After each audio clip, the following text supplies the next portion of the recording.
There must be a minimum gap of 10mm between the top of the batten and the underside of the windowsill.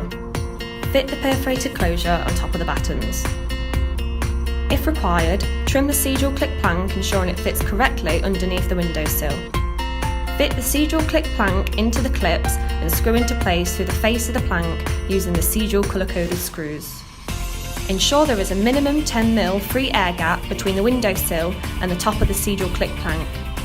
The windowsill must overhang the front edge of the Cedral Click plank by a minimum of 40mm.